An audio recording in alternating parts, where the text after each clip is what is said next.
কৃষক এখন তার জমিতে টমেটো উৎপাদনের জন্য সুন্দর একটা প্রক্রিয়া অবলম্বন করে।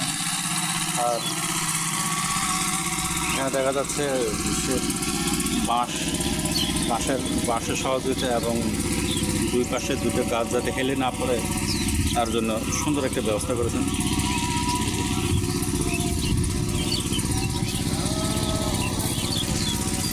এখন ফুল আসবে আসবে ভাব।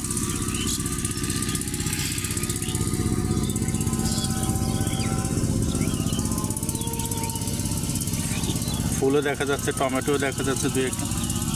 মাশাআল্লাহ, এমন সুন্দর একটা